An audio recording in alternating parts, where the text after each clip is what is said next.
आप सभी को हड़ताल का तीज व्रत की बहुत बहुत शुभकामनाएं। कथा सुनने से पहले आप हाथ में कुछ पुष्प और अक्षत ले लें, उसके बाद कथा पढ़ना या सुनना आरंभ करें।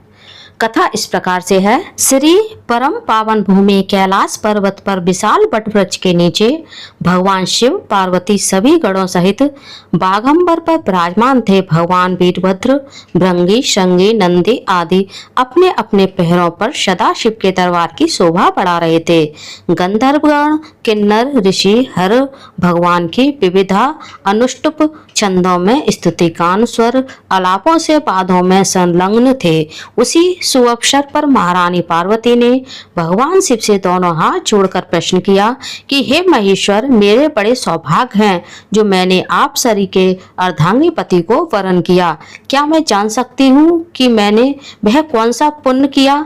आप तो अंतर्यामी हैं, मुझ दासी को वर्णन करके बताने की कृपा करें। महारानी पार्वती की ऐसी प्रार्थना सुनने पर शिव जी बोले, हे परानिने, तुमने अति उत्तम पुण्य संग्रह किया है, जिसके कारण तुमने मुझे प्राप्त किया।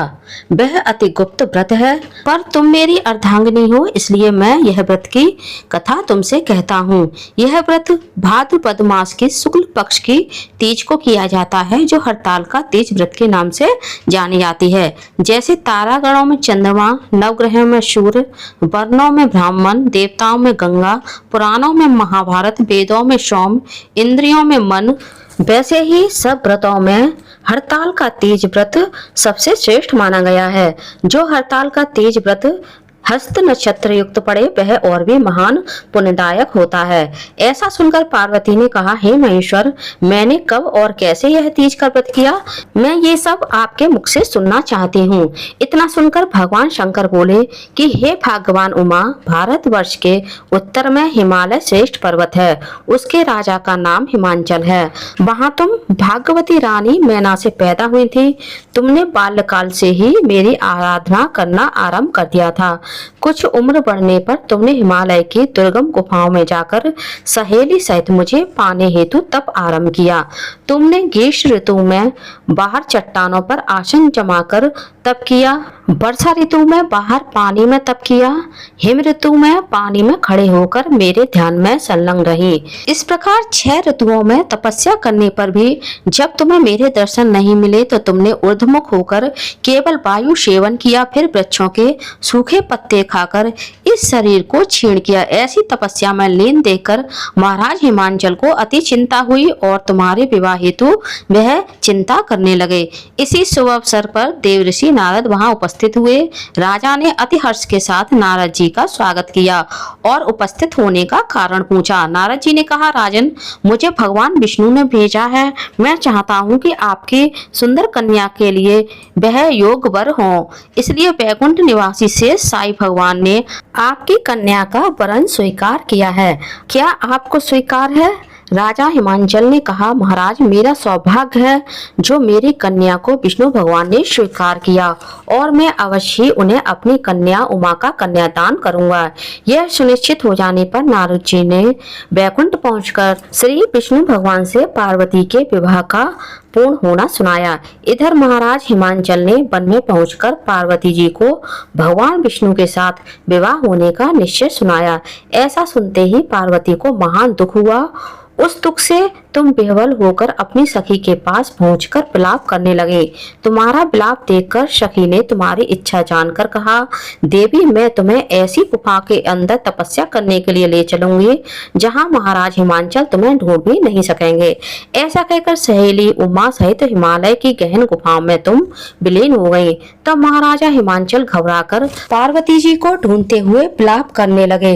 मैंने विष्णु जी को जो वचन दिया है वह कैसे पूर्ण होगा, ऐसा कहकर वह मूर्छित हो गए। तब सभी पुरवासियों को साथ लेकर ढूंढने को महाराज ने पदार्पण कर ऐसी चिंता करके, क्या मेरी कन्या को कोई व्याघ्र खा गया होगा या सर्प ने डस लिया या कोई राक्षस हर के ले गया, उस समय तुम अपनी सहेली के साथ उस गहन गुफा में पहुंचकर बिना किसी अन्य जल के मेरे व्रत को आरंभ करके नदी की बालू का लिंग स्थापित कर विविध वन पुष्पों से पूजन करने लगी। उसी दिन भाद्र मास की तृतीय शुक्ल पक्ष हस्त नक्षत्र युक्त प्राप्त थी। तुम्हारे द्वारा की गई मेरी पूजा के फलस्वरूप से मेरा सिंहासन हिल उठा। मैंने तुम्हें दर्शन दिया और तुमसे कहा, देवी मैं तुम्हारे व्रत और पूजन से अति प्रसन्न हूँ, तुम अपनी कामना मुझसे कहो। इतना सुनकर तुमने लज्जित भाव से प्रार्थना की कि आप अंतर्यामी हैं, मेरे मन के भाव को जानते हैं, मैं आपको अपना पति मान चुकी हूँ। इतना सुनकर मैंने तुमसे तथास्तु कहा और मैं अंतर्ध्यान हो गया। इसके बाद तुम्हारे पिता हिमांचल मंत्रियों सहित ढूंढते ढूंढते नदी तट पर मारे शोक के मूर्छित होकर गिर पड़े। उस समय तुम अपनी सहेली के साथ मेरी बालू की मूर्ति विसर्जन करने हेतु नदी तट पर आई। उसी समय तुम्हारे नगर निवासी मंत्रीगण सहित हिमांचल तुम्हारे दर्शन कर अति प्रसन्न हुए और लिपट लिपट कर रोने लगे और बोले, उमा तुम इस भयंकर वन में कैसे आई, जो अति भयानक है, जहाँ सिंह, व्याघ्र, जहरीले भयंकर सर्पों का निवास है, जहाँ मनुष्य के प्राण संकट में पड़ सकते हैं। इससे हे पुत्री, इस भयंकर वन को त्याग कर अपने घर को चलो। पिता के ऐसा कहने पर तुमने कहा, पिताजी मेरा विवाह तुमने भगवान विष्णु से स्वीकार कर लिया है, इसलिए मैं इसी वन में रहकर अपने प्राण का विसर्जन करूंगी। ऐसा सुनकर महाराज हिमांचल अति दुखी हुए और बोले, प्यारी पुत्री तुम शोक मत करो, मैं तुम्हारा विवाह कदापि भगवान विष्णु के साथ नहीं कराऊंगा और तुम्हारा अविष्ट वर तुम्हें प्राप्त होगा। उन्हीं सदाशिव के साथ तुम्हारा विवाह करूंगा। पुत्री तुम मुझ पर विश्वास रखो। तब सहेली के साथ नगर में उपस्थित होकर अपनी माता सहेलियों से मिली। कुछ समय बाद शुभ मुहूर्त में तुम्हारा विवाह वेद विधि के साथ महाराज हिमांचल व रानी मैना ने मेरे साथ विवाह कर पुण्य अर्जन किया। हे सौभाग्यशाली, जिस सहेली ने तुमको हरण कर हिमालय में छुपा दिया था, मेरा तीज व्रत किया, इसी से इस व्रत का नाम हरताल का तीज पड़ा।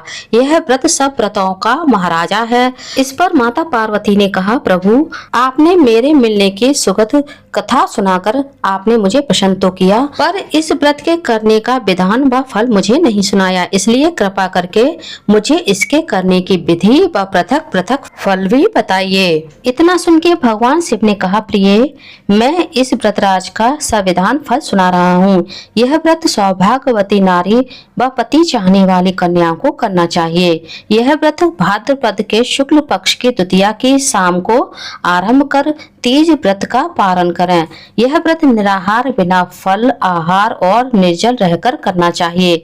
भगवान शिव पार्वती की प्रतिमा स्वर्ण की स्थापित करके, केले, फूल आदि के खंभे स्थापित करके, रेशमी वस्त्र के चंदोबा तान कर, बंदरवा लगाकर, शिव का बालू का लिंग स्थापित करके पूजन, वैदिक मंत्र, स्तुति, गान, वाद, भेरी, शंख, मृदक, झाझर आदि से रात्रि जागरण करना चाहिए और भगवान शिव का पूजन करने के बाद फल, फूल, पकवान, लड्डू, मेवा, मिष्ठान, तरह तरह के भोग की सामग्री समर्पण कर फिर ब्राह्मण को द्रव्य, अन्न, वस्त्र, पात्र आदि का दान श्रद्धा युक्त देना चाहिए।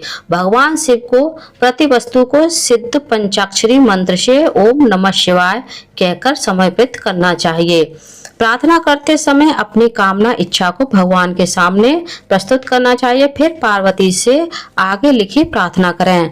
प्रार्थना का पद इस प्रकार से है, जय जग माता मेरी भाग विधाता, तुम हो पार्वती शिव प्यारी, तुम हो नंद पुरारी, सती संतों में रेख तुम्हारी, जय हो आनंद दाता, जय जग दाता।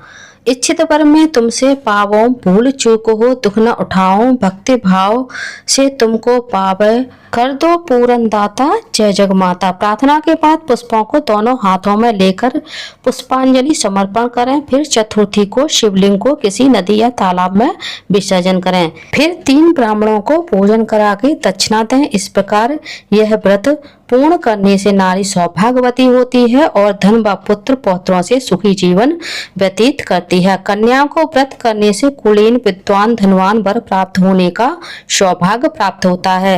हे देवी, जो सौभाग्यवती नारी इस व्रत को नहीं धारण करती है, वह बार बार वैधव्य व पुत्र शोक को प्राप्त होती है। जो नारी तृतीया के दिन व्रत रखकर चोरी से अन्न खाती है, वह सुकरी का जन्म पाती है।